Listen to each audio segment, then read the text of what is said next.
Episode 7 dari anime Class no Daikirai Najoshi Toke Konsuru Koto Ninata ini ternyata menjadi salah satu episode favorit gua sejauh ini. Karena memang baru 7 episode yang rilis. Sebelum gua mulai, sebaiknya kalian nonton juga animenya secara full di B-Station dan linknya ada di deskripsi ya. Langsung aja ke alurnya. Saito mau ke rumahnya Shisei untuk main dan Shisei mengizinkannya. Shisei menelepon pelayanan dan ternyata adalah mobil jemputan pribadi.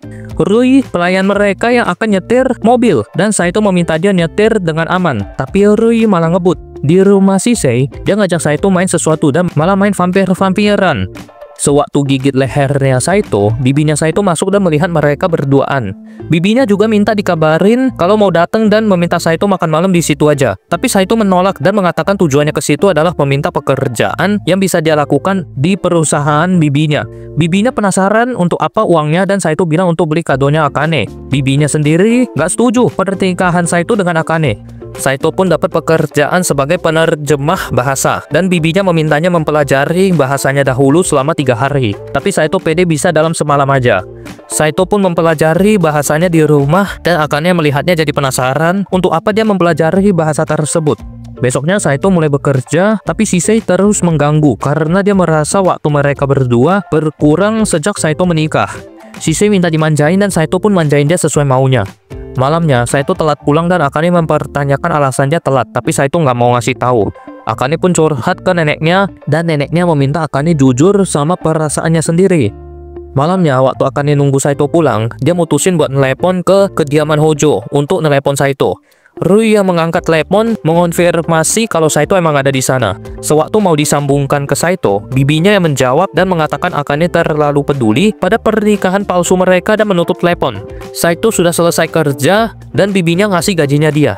Saito pun pergi beli cincinnya dan pulangnya Akane marah karena Saito nggak jawab teleponnya. Akane nuduh Saito pura-pura sibuk supaya bisa mesra-mesraan sama Shisei dan Saito berusaha meluruskan kalau dia nggak kayak gitu.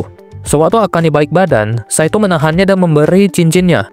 Saito pun menjelaskan kalau dia kerja dan meminta maaf selalu pulang malam. Akane langsung pergi dan dengan malu-malu bilang makasih. Paginya Akane memakai cincin itu dan Saito bilang itu cocok untuknya. Karena Saito udah nggak kerja lagi, Akane memasakkan banyak makanan untuknya. Di sekolah, Saito menyadari Akane masih pakai cincinnya dan membawanya ke tempat sepi. Dia meminta Akane simpen cincinnya dahulu supaya nggak memicu salah paham. Akane menyimpannya dalam sebuah pouch. Sepulang belanja, Akane menyadari cincinnya hilang. Saito merasa ada yang nggak beres sama Akane dan Akane nggak mau bilang ke Saito. Dia mau beli sendiri, tapi rasanya bakal beda karena itu dikasih sama Saito. Di taman, Shisei mengaku mengikuti Akane karena melihat Akane seperti lagi ada masalah. Tapi Akane mengaku gak ada masalah, dan Shisei langsung menebak ada yang hilang. Shisei pun menawarkan bantuan, dan mereka mencarinya bersama, tapi tetap aja gak ketemu. Malamnya waktu Saito nunggu Akane pulang, malah Shisei yang masuk ke rumah. Shisei mencium wangi kari dari Akane dan wangi yang sama di rumahnya Saito. Saito meminta Shisei memberitahu di mana Akane, dan Shisei mengaku nggak bisa kasih tahu. Shisei juga meminta Saito selidikin Akane sendiri supaya tahu ada apa. Saito pun mulai ngikutin Akane dan menyadari kalau tangannya Akane nggak pakai apa-apa lagi. Di saat Akane duduk kebingungan di mana cincinnya, Saito mengajaknya pulang, tapi Akane nggak mau pulang sebelum bisa nemuin cincinnya.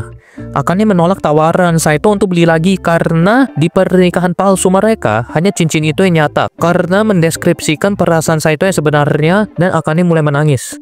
Saito bertanya kapan hilangnya dan Akane mengaku di hari dia pakai cincin ke sekolah. Saito mulai mengingat-ingat semua kejadian hari itu dan mereka berhenti di sebuah kafe. Saito masih ingat kapan aja Akane buka tasnya. Di depan kafe, Saito membuka penutup selokan dan mengambil pouchnya. Akane memeluknya dan terus berterima kasih. Saito pun memasangkan cincinnya di jari manis Akane dan memintanya untuk tidak menghilangkannya lagi.